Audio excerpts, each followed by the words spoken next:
함께 나누겠습니다. 빌립보서 4장 6절에서 9절까지 말씀입니다. 신약성경 빌립보서 4장 6절에서 9절까지 말씀 한 절씩 교독하고 마지막 절 함께 읽겠습니다. 아무것도 염려하지 말고 다만 모든 일에 기도와 간구로 너희 구할 것을 감사함으로 하나님께 아뢰라. 그리하면 모든 지각에 뛰어난 하나님의 평강이 그리스도 예수 안에서 너희 마음과 생각을 지키시리라. 끝으로 형제들아, 무엇에든지 참되며 무엇에든지 경건하며 무엇에든지 오르며 무엇에든지 정결하며 무엇에든지 사랑받을 만하며 무엇에든지 칭찬받을 만하며 무슨 덕이 있든지 무슨 기림이 있든지 이것들을 생각하라. 너희는 내게 배우고 받고 듣고 본 바를 행하라. 그리하면 평강의 하나님이 너희와 함께 계시리라. 아멘. 지난 2022년 8월 서울 강남 일대에 시간당 100mm가 넘는 집중호우가 며칠간 이어지는 일이 있었습니다. 이 비로 인해서 모든 도로가 침수되고 강남역과 서초역 일대에 많은 상가들이 큰 피해를 입었어요. 당시 서초구에 위치한 한 빌딩이 크게 주목을 받는 일이 있었는데, 이 빌딩은 건물 입구에 높이 1.6m, 넓이 10m의 견고한 차수문, 그러니까 비를 막을 수 있는 장치를 설치해 놓았습니다. 이로 인해서 주변 상가들은 다 물이 들어차고 주변 도로까지 높이 침수가 되었는데, 이 건물만큼은 조금의 비 피해도 입지 않았던 것이죠. 당시 많은 사람들이 이 건물을 가리켜서 21세기 노아의 홍수다라고 부르기도 했습니다.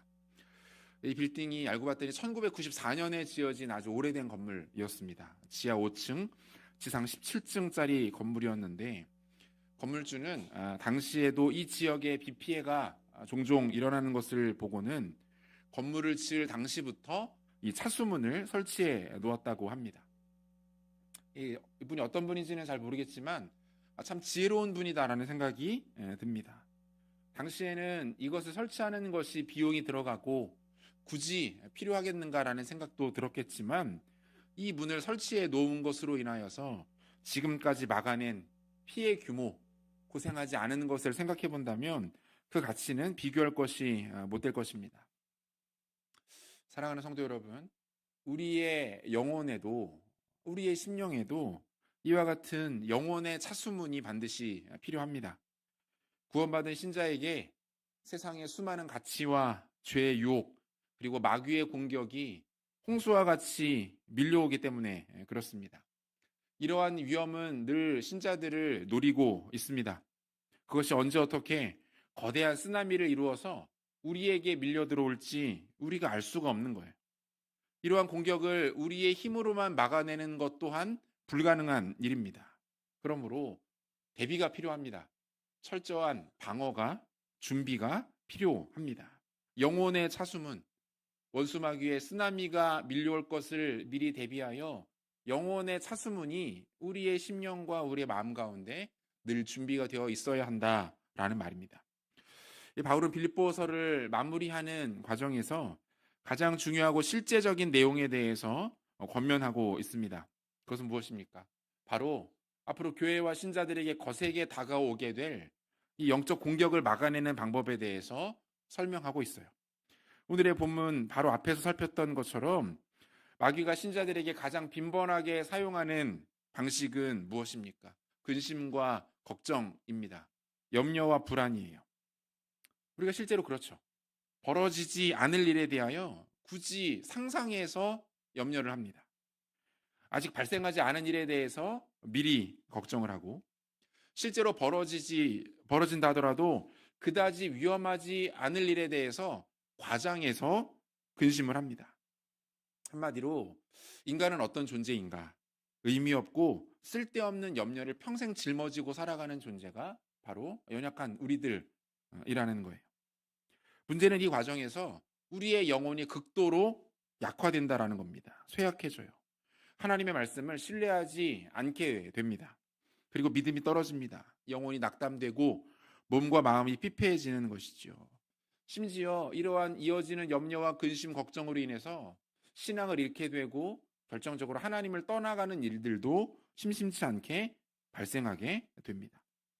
바울은 이러한 공격을 어떻게 대처하라고 말합니까? 우리가 이미 살폈던 내용인데요. 복습 차원에서 다시 보겠습니다. 본문 6절과 7절 우리가 다시 한 목소리로 같이 읽겠습니다. 아무것도 염려하지 말고 다만 모든 일에 기도와 간구로 너희 구할 것을 감사함으로 하나님께 아뢰라. 그리하면 모든 지각에 뛰어난 하나님의 평강이 그리스도 예수 안에서 너희 마음과 생각을 지키시리라. 이렇게 말해요. 하나의 공식처럼 이해하시라라고 말씀을 드렸습니다. 우리에게 있는 모든 염려와 근심과 걱정을 드러내고 그 자리에 무엇을 채워 넣으라? 기도를 채워 넣으라는 거예요. 염려가 있고 근심이 있고 걱정이 찾아올 때에 그것을 당장 멈추는 것이 중요합니다. 우리의 믿음의 지성을, 의지를 발휘해야 돼요. 그것을 멈추고 그것을 드러낸 이후에 그 자리를 기도로 대체하는 것, 기도를 채워 넣는 것, 이것이 원수 마귀의 염려 공격을 이겨낼 수 있는 가장 정확한 방법이라고 바울은 우리에게 말씀하고 있는 겁니다. 우리의 마음과 감정이 아무리 흔들려도 우리의 영혼을 향해 외치는 것이 중요합니다. 아니다. 그것은 거짓말이다.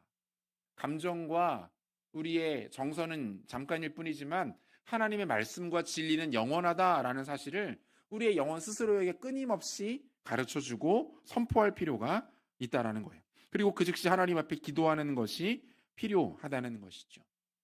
바라기는 이 밤에도 기도를 통해서 우리 안에 있는 모든 염려와 근심이 떠나가는 일이 있으시기를 주님의 이름으로 축복합니다. 하나님께서 허락하시는 참된 평강과 기도의 능력을 경험하는 이 밤 되기를 바라요. 여러분, 기도는 참선이나 명상하고는 근본적으로 다릅니다. 나의 감정과 마음을 다스려서 스트레스를 줄이고 단순한 마음의 위로를 얻는 그런 심리적 도구가 아니라는 거예요. 살아계신 하나님이 우리의 삶과 인생 가운데 직접 개입하시는 것이 곧 기도이고, 전능하신 하나님이 우리의 삶에 참여하셔서 불가능을 가능하게 만들고 무에서 유를 만들어내시는 가장 공식적인 방식이 기도라는 것을 여러분 잊지 마시기를 바랍니다. 따라서 우리의 기도가 단순한 문제와 어려움을 막연하게 해결해 줄 것이다. 실제로 우리가 어떠한 노력도 하지만 거기에 기도까지 있으면 더 좋을 것이다. 기도가 우리의 정서적으로, 우리의 심적으로 위로가 되어줄 것이다. 이 정도로만 기도를 이해해서는 곤란합니다. 기도했다면 우리의 기도가 반드시 응답될 것을 믿음으로 바라보아야 합니다. 우리가 하나님 앞에 마음 담아 고백한 그 기도의 내용들을 우리 주님께서 하나도 땅에 떨어뜨리지 아니하시고, 비록 우리의 방식과 우리가 원하는 때는 아니겠으나 그것보다 더 좋은 방식으로 우리 가운데 일하실 것을 믿고 기도를 포기하지 않는 성도님들 되시기를 소원합니다. 사도행전 12장 보면 초대교회 성도들이 베드로의 투옥 소식을 듣고 간절히 기도하는 장면 나와요. 그런데 성도들이 아직은 이 기도에 대해서 온전히 이해하지 못했던 것 같습니다. 이런 장면이 나오죠.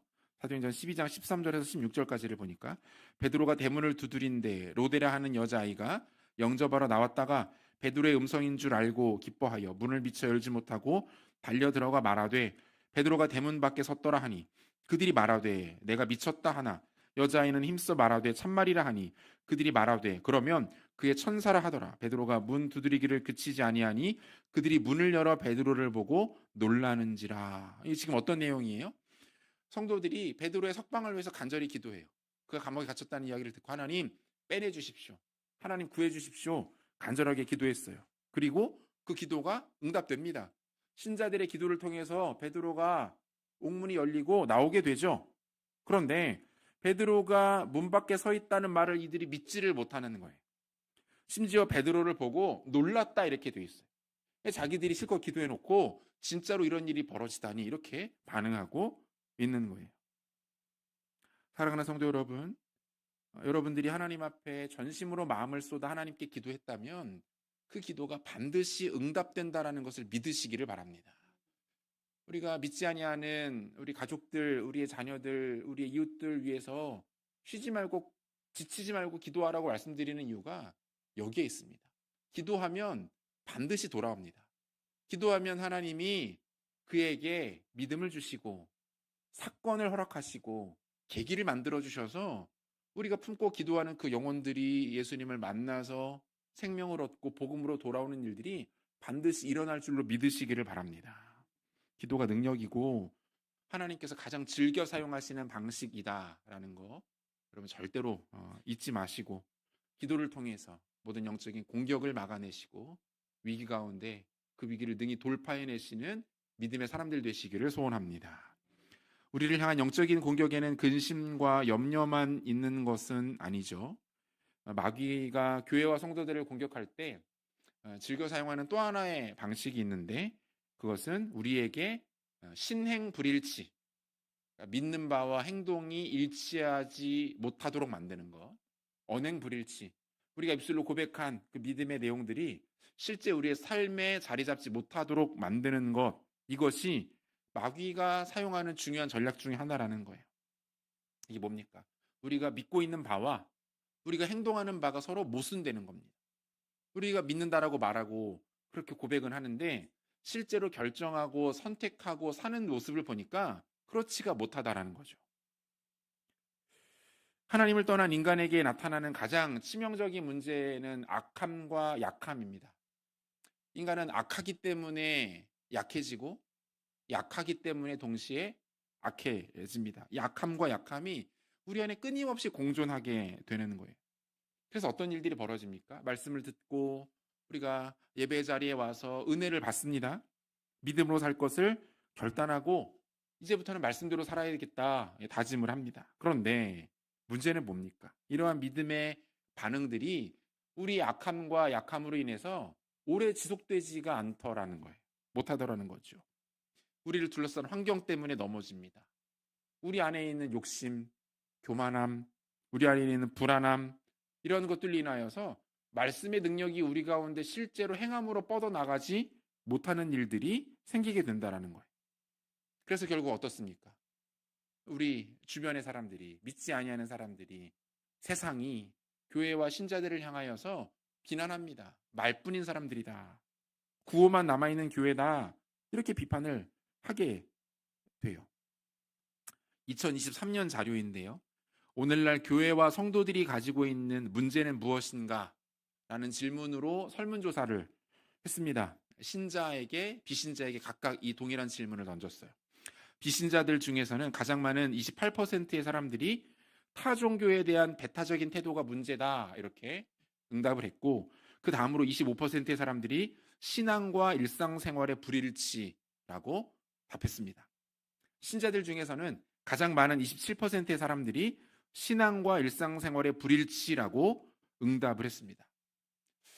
여러분, 기독교는 배타적인 종교가 맞습니다.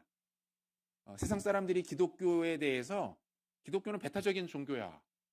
교회에 가서 말씀을 듣고 설교를 들어보면 너무 그 내용이 배타적이야 라고 이야기하는 것은 정상입니다. 우리의 태도가 배타적인 것은 문제가 있지만 기독교의 교리와 성경의 가르침이 배타적으로 증거되는 것은 지극히 정상적인 일입니다. 왜 그렇습니까? 복음은 예수 외에 다른 구원의 가능성에 대하여 말하고 있지 않아요.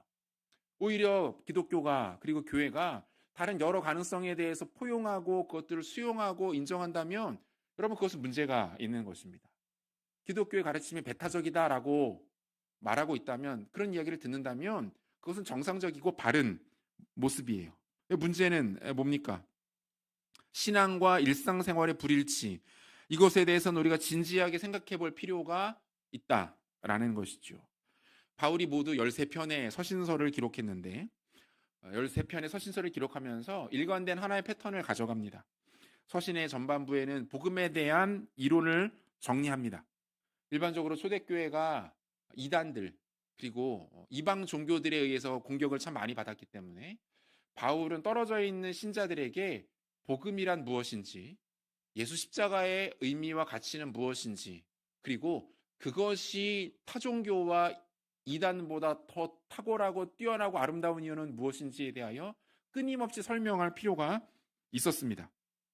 따라서 복음의 정확한 내용과 핵심이라고 할 수 있는 예수 그리스도에 대하여 설명하고 강조하는 것이 필요했어요. 그런데 여기서 끝나지 않습니다. 바울은 이것을 늘 적용하는 데에도 많은 지면을 할애합니다. 은혜로 받은 구원이 우리에게 어떻게 나타나야 하는지에 대하여 강조합니다. 쉽게 말하면 구원받았으면 드러내 보이라는 거예요.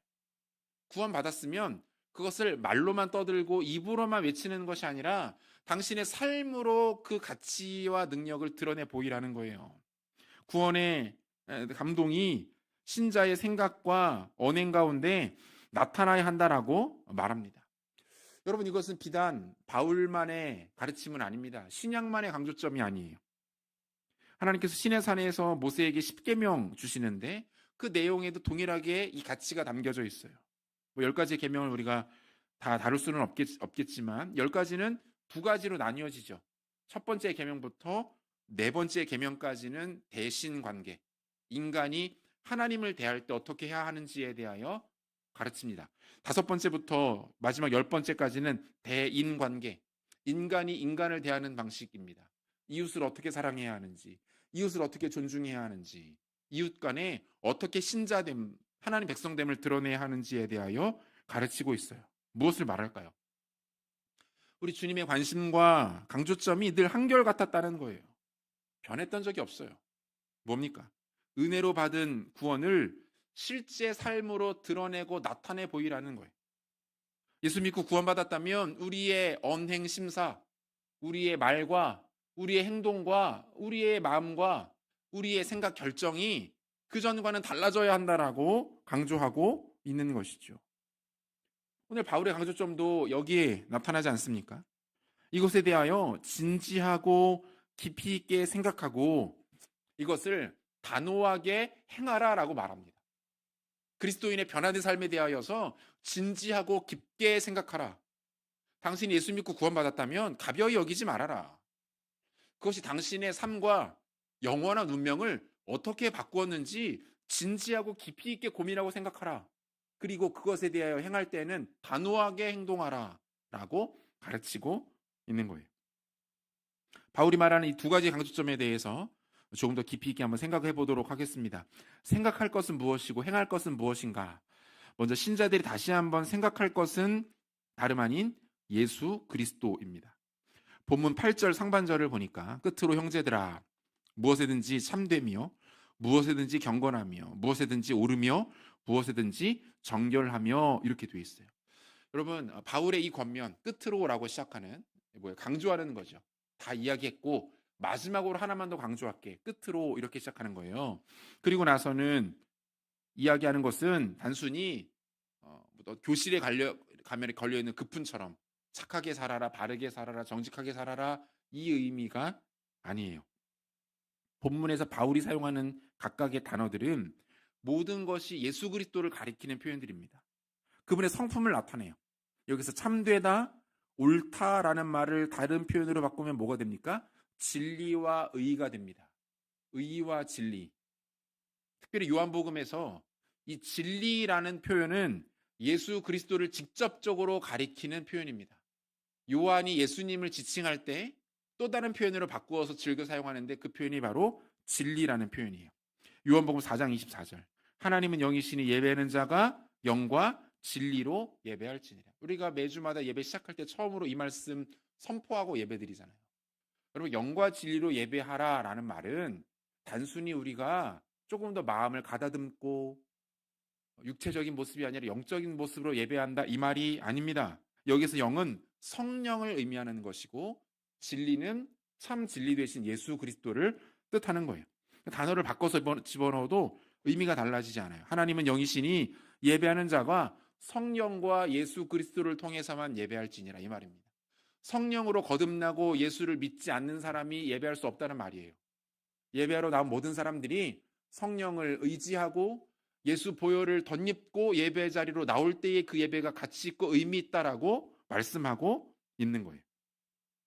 요한복음 8장 31절 32절도 보면 그러므로 예수께서 자기를 믿은 유대인들에게 이르시되 너희가 내 말에 거하면 참으로 내 제자가 되고 진리를 알지니 진리가 너희를 자유롭게 하리라. 여기도 마찬가지.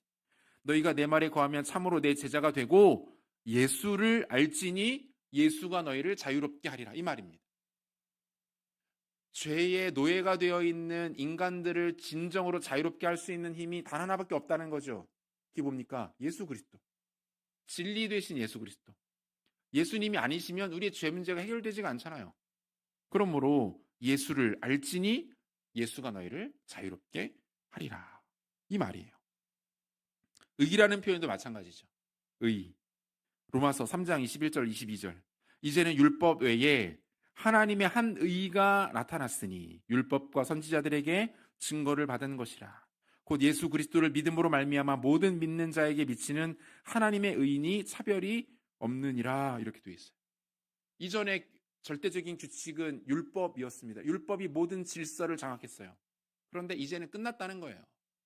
율법의 시대는 지나갔다. 이제는 또 다른 하나님의 의, 예수 그리스도가 오셨기에 율법은 무의미하고 예수를 통해서만 인간은 의로워지고 예수를 통해서만 죄인은 생명을 얻고 예수를 통해서만 어두움은 물러가는 일들이 일어나게 되었다라고 말하고 있는 거예요. 예수님만이 참된 진리이시고 단 하나의 의가 되신다라는 것입니다. 이 사실을 믿으십니까? 바울이 지금 강조하고 있는 것은 예수 그리스도에 대하여 다시 한번 집중시키고 있는 거죠. 그 예수님을 통해서 죄인이었던 우리는 경건과 정결함에 이르게 됩니다. 인간 스스로의 힘으로는 절대로 온전한 경건을 이룰 수가 없습니다. 정결해지는 것, 거룩해지는 것, 인간의 힘으로는 불가능한 일입니다. 아무리 애를 쓰고 노력해도 이 일들은 이루어지지 않아요.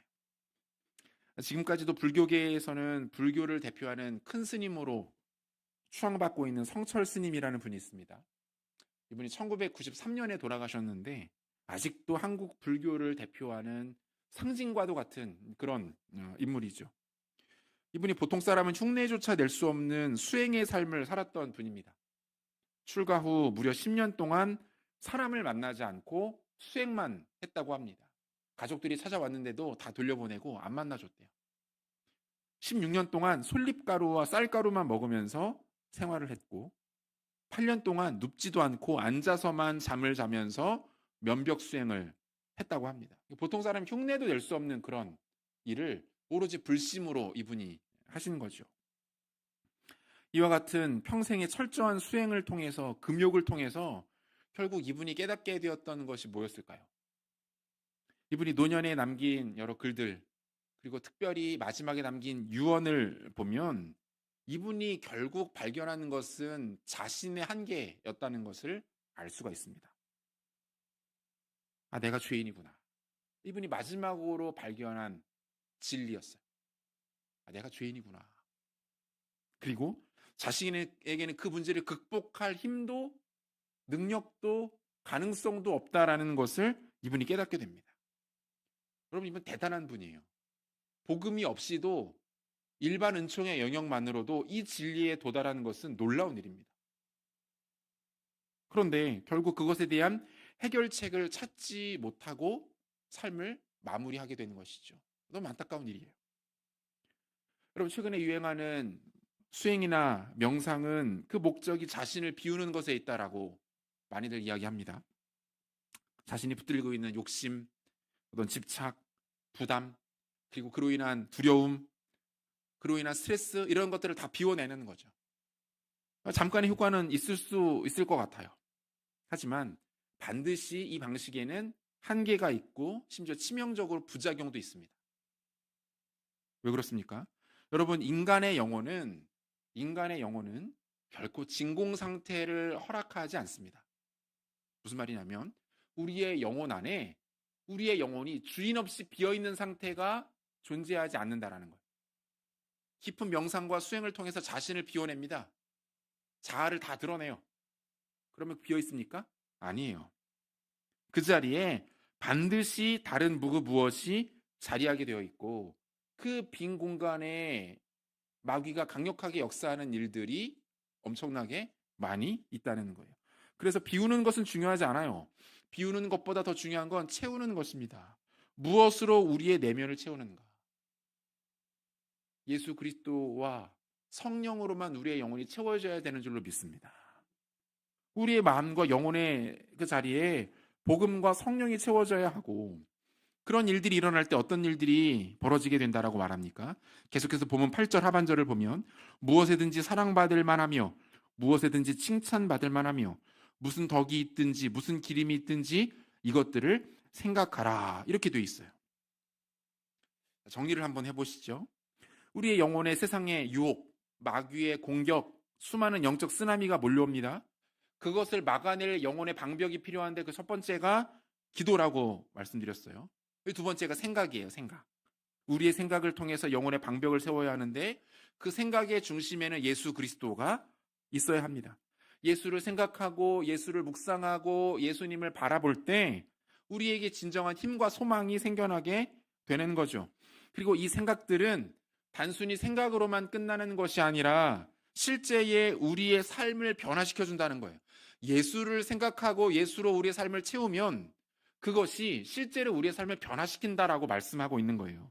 그 삶의 변화가 조금 전에 우리가 읽었던 내용들이에요. 사랑받을 만한 삶, 칭찬받을 만한 삶, 덕이 세워지는 것, 기억될 만한 가치가 있는 인생. 한 사람의 인생 가운데 이러한 일들이 예수의 생각으로 인하여 나타나게 된다. 예수로 우리의 내면을 가득 채울 때에 이러한 풍성하고 가치 있는 삶의 모습들이 약속된다라고 말씀하고 있는 거예요. 이와 같은 삶을 다른 말로 표현하면 뭡니까? 풍성하게 열매 맺는 삶. 우리 삶을 통해서 성령의 열매들이 맺히게 되고 우리 주님께서 약속하신 은혜의 열매들이 맺히게 되는 거죠. 요한복음 10장 10절을 보면 같이 한번 읽을까요? 같이 읽겠습니다. 도둑이 오는 것은 도둑질하고 죽이고 멸망시키려는 것뿐이요 내가 온 것은 양으로 생명을 얻게 하고 더 풍성히 얻게 하려는 것이라. 예수님이 이 땅에 오신 이유와 목적이 명확하죠. 죄인들로 하여금 생명을 얻게 하는 것이 첫 번째이고 두 번째는 새 생명을 얻은 하나님의 백성들이 그리스도 안에서 풍성한 삶을 살게 하는 것, 이것이 그분의 중요한 목적이었습니다. 여러분, 여기까지 나아가야 합니다. 단순히 예수 믿고 죽어서 천국 가는 것, 여러분 이렇게 끝나면 안 돼요. 자꾸만 예수님 옆에 강도를 좀 묵상하지 마세요. 제일 불쌍한 사람이에요. 천국 가면 제일 뒷자리에 앉아있는 사람이에요. 영생을 얻는 것은 기본 중에 기본입니다. 여기서 그쳐서는 안 되죠. 더 누리고 더 맛보셔야 합니다. 하나님이 우리 가운데 주신 영생의 기쁨, 구원의 열매, 성령 충만한 삶의 가치, 그 영광, 여러분 이런 것들을 누리시는 게 진정한 신자의 삶이에요. 복음의 풀 옵션을 누리셔야 돼요. 왜 가장 기본적인 거 하나 붙잡고 근근히 어렵게 살아갑니까?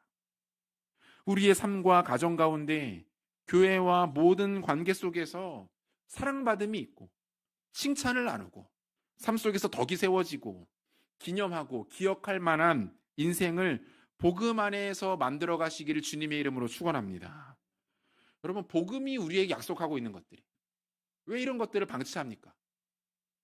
하나님께 더 나아가서 구하고 은혜를 사모하고 하나님께 받아 누리고, 여러분 이러한 모습들이 있어야죠. 하나님이 우리에게 약속하신 풍성한 은혜와 이 복음의 열매들을 우리는 방치한 채 근근히 신앙생활하다가 겨우 천국 가는 것, 그것이 우리 삶의 중요한 가치로 자리 잡아서는 안 됩니다.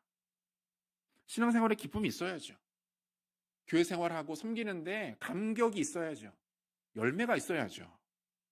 예수 믿을수록 우리가 더 좋은 사람이 되어야 되는 것 아닙니까? 교회를 섬길 때에 교회가 풍성해지고 열매들이 맺혀지고 복음의 가치가 나누어지고 서로 축복하고 권면하고 함께 그리스도 안에서 자라가는 일들이 여러분들의 삶과 신앙과 교회 가운데 충만하게 되시기를 소원합니다.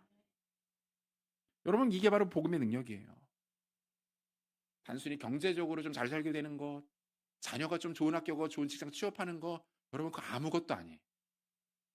복음이 우리의 삶을 풍성하게 만드는 것들, 우리의 인격이 변하고 우리의 이웃들을 더 사랑하게 되어지고 교회를 더 간절하게 섬기고 교회를 통해서 구원의 성령의 열매들이 맺히는 것들을 우리의 눈으로 목도하고 교회가 깊어지고 성숙해져가는 것들을 기쁨으로 바라보고 이러한 하나님 약속하신, 복음이 약속하신 놀라운 가치들을 마음껏 사모하시고 추구하시고 누리시는 성도님들 되시기를 소원합니다. 앞에서도 잠깐 말씀드렸지만 지식과 생각은 너무나도 중요한 가치들입니다. 그런데 이것만으로는 부족하죠. 절반의 완성이다. 이 말입니다. 생각이 행함으로 나타나야 한다. 본문 9절이 이것을 말하는데 9절 같이 읽겠습니다. 너희는 내게 배우고 받고 듣고 본바를 행하라. 그리하면 평강의 하나님이 너희와 함께 계시리라. 바울이 빌립보 교회 성도들에게 권하는 것이 무엇입니까? 배우고 받고 듣고 본바를 행하라. 직접 실천하고 행동하라. 이렇게 말해요. 이 그리스도인의 행함에 대해서는 야고보 사도가 정리를 참 잘했습니다. 몇 구절만 보면 야고보서 2장 14절 내 형제들아 만일 사람이 믿음이 있노라 하고 행함이 없으면 무슨 유익이 있으리요 그 믿음이 능히 자기를 구원하겠느냐. 17절 이와 같이 행함이 없는 믿음은 그 자체가 죽은 것이라. 26절 영혼 없는 몸이 죽은 것 같이 행함이 없는 믿음은 죽은 것이니라. 여러분 야고보 사도의 강조점은 일관됩니다. 아까도 이야기했지만 행함으로 보이라는 거예요. 예수 믿습니다. 저 예수 믿기 때문에 구원받았습니다. 천국 갈 겁니다. 알았는데 그것을 행함으로 증명해 보이라는 거예요. 그리고 오해가 있어서는 안 됩니다. 행동을 통해서 구원에 이를 수 있다라는 말이 아니에요. 구원은 오직 은혜, 오직 믿음, 오직 예수를 통해서만 받을 수 있어요. 그런데 은혜와 믿음으로 구원받은 사람에게 반드시 그에 따른 변화와 행함이 나타나게 된다라는 거예요. 우리 안에 있는 생명과 성령이 우리의 겉과 행동을 바꿀 수밖에 없다는 거죠. 사람이 장기에 이상이 생기면 안색이 달라지는 경우들이 있습니다. 간이 안 좋으면 얼굴색이 어두워진다든지, 신장이 안 좋으면 얼굴과 피부가 붓는다든지, 반대로 이러한 장기들이 회복되면 반대의 일들이 일어나죠. 얼굴빛이 좋아지고 붓기가 빠지고 사람이 생기가 돌아요. 생명이 잊히죠. 하물며 우리의 영혼은 어떨까요? 우리 영혼이 새로워졌어요. 영원한 신분이 바뀌었어요. 주인이 바뀌었어요. 마귀의 종에서 예수님의 종으로, 하나님의 종으로 바뀌었어요. 죽음에서 생명으로 옮겨졌고 저주는 축복이 되었고 어둠 가운데 있던 자들이 빛으로 나오게 됐어요. 여러분, 우리의 성품과 삶과 언어와 습관이 바뀌는 것은 너무나도 당연한 일이에요. 야고보 사도가 그리고 바울이 지금 똑같이 이 말을 하고 있는 겁니다. 입술로만 고백하고 말로만 떠드는 신앙 그거 못 믿겠다는 거예요. 인정 못 하겠다는 겁니다. 미안하지만 구원이 확인되지 않는다. 실제로 한국 교회 안에 단순히 교회 문화와 생활에 익숙해진 채로 학습된 신앙 고백이 너무 많습니다. 교회 오래 다녔으니까 구원받은 거야. 직분 받았으니까 구원받은 거야. 나 성가대 몇 년, 교사 몇 년 했는데 그럼 구원받은 거야. 아니요. 성경에 어딜 찾아봐도 그런 얘기 하나도 안 나와요. 복음과 종교를 구분하지 못하면 아주 비극적인 일들이 일어납니다. 마지막 천국 문 앞에 섰는데 주님이 우리에게 이렇게 말씀하실 수도 있어요. 너가 누군지 도무지 모르겠다. 주님 평생 제가 성가됐는데요. 제가 평생 구역장을 20년 넘게 했습니다. 주일학교 교사를 제가 하루도 안 빠지고 했습니다. 수고했다. 그런데 내가 너를 누군지 도무지 모르겠다. 이런 일들이 실제로 가능하다는 거예요. 우리 교회에서 올해만 2번째 복음 집회했습니다. 그리고 기회가 있을 때마다 복음의 메시지들을 우리가 나눕니다. 저에게는 이것에 대한 긴장과 부담이 있어요. 저 스스로에게도 그렇고 우리 교우들에게도 그렇습니다. 매번 묻습니다. 우리가 진짜 복음을 가지고 있는가? 우리가 예수 믿고 구원받은 게 진짜 맞나? 그 능력의 복음이 지금도 우리 안에 역사하고 있는가? 여러분 계속 물어봐야 돼요. 의심하고 그것 때문에 불안해하라는 말이 아닙니다. 십자가 복음 앞에 매번 나 자신을 노출시켜서 그 은혜에 감격하고 나를 구원하신 예수 그리스도를 경험하고 만나고 그분께 감사와 찬양의 고백을 올려드리고 여러분 이것을 확인하고 스스로 깨닫는 일들이 우리 가운데 계속 있어야 돼요. 교회는 이 일들을 해야 합니다. 복음을 전하고 소개하고 영혼들을 복음 앞에 세우고 복음을 알지 못하는 자들에게는 복음을 들려주고 이미 복음을 알고 있는 자들에게는 복음을 또 들려줘서 그들을 복음 위에 세우는 일들이 끊임없이 우리 가운데 일어나야 합니다. 사랑하는 성도 여러분, 바라기는 우리 숭인교회와 성도님들이 이 복음의 건강한 긴장감을 놓치지 않게 되시기를 소원합니다. 하나님의 말씀을 더 깊이 사모하되 복음을 직면하고 그 복음이 우리 가운데 가져다주는 놀라운 은혜와 영적인 유익을 온전히 누리는 성도와 교회 되기를 바랍니다. 그런 의미에서 교회는 모든 신자에게 너무나도 중요하죠. 교회의 기능이 많이 있는데 교회는 병원입니다. 교회를 통해서 우리의 병든 영혼이 치유를 받아요. 교회는 또 학교입니다. 이곳에서 우리는 하나님 말씀을 배우고 깨닫고 익힙니다. 교회는 훈련소예요. 지식을 아는 데서 그치는 것이 아니라 그것을 실제로 실습하고 훈련하고 연마합니다. 마지막으로 교회는 군부대입니다. 병영이에요. 주님께서 우리 가운데 허락하신 사명을 발견하고 하나님 나라의 작전을 수행하기 위해서 만반의 준비를 갖춘 곳이 교회가 되어야 합니다. 이 중에서 어느 것 하나만 강조되고 있다면 그 교회는 정상적인 교회 아닙니다. 이 시대 많은 교회들이 병원의 역할에만 머물러 있어요. 치료받으려고 하고 위로받으려고 하고 권면받으려고 하고 이런 모습이 있어야죠. 그런데 여기에서 끝나버리면 교회는 너무 비참해지는 겁니다. 교회는 병원이 아니라 궁극적으로 병영이 되어야 합니다. 환자만 가득한 곳에서 전투력이 충만한 군대가 주둔한 곳으로 변화되어야 합니다. 이를 위해서 우리가 해야 될 것이 바로 이 배우고 받고 본받을 행하는 거예요. 사랑하는 성도 여러분, 여러분에게 복음이 귀하고 영광스럽다면, 구원받은 것이 감사하다면 그것을 표현하셔야 됩니다. 지금과 같이 예배 자리를 지키시고 헌신과 봉사의 자리에 가서 섬기고 수고하십시오. 시간을 드리고 마음을 드리고 물질을 드리고 애를 쓰셔서 교회를 일으키십시오. 연약한 성도들을 품어주십시오. 못한다고 비난하고 탓하고 흉보지 말고 그리스도의 마음으로 사랑으로 그들을 끌어안으셔야 됩니다. 처음 온 새가족들에게 낯설고 어색하더라도 찾아가서 인사하고 그들을 환대하셔야 합니다. 그게 교회예요. 교회의 필요를 살피고 주님을 사랑하는 마음으로 교회를 섬기십시오. 이런 일들이 소수의 중직자들에 의해서만 이루어지면 건강한 교회라고 말할 수 없어요. 병원입니다. 병영이 아니에요. 구원에 대한 감사와 감격이 있다면 여러분들이 예수를 믿음으로 말미암아 은혜로 구원받았음을 확신한다면 배우고 받고 본받을 행해야 할 줄로 믿습니다. 말씀 맺겠습니다. 성도로 존재하고 살아가는 것은 절대로 쉬운 일이 아닙니다. 어려운 일이에요. 하지만 포기할 수 있는 일도 아닙니다. 왜냐하면 너무나도 영광스럽고 가치 있는 일이기 때문에 그렇습니다. 예수 복음을 생각하고 붙들고 그로 인해 허락된 삶의 가치들을 실천하며 살아낼 수 있어야 합니다. 복음의 가치를 따라갈 때 우리에게 하나님의 평강이 허락된다라고 약속하고 있습니다. 바라기는 복음을 생각하고 예수 그리스도를 생각하고 우리가 듣고 깨달은 바를 실제 삶으로 행함을 통하여서 아름다운 복음을 우리의 삶으로 살아내고 그 가운데 주어지는 하나님의 놀라운 평강을 마음껏 받아들이는 사랑하는 승인교회와 우리 모든 성도님들 되시기를 우리 주 예수 그리스도 이름으로 축원합니다. 같이 찬양하고 기도하도록 하겠습니다. 슬픈 마음 있는 자 같이 찬양하겠습니다.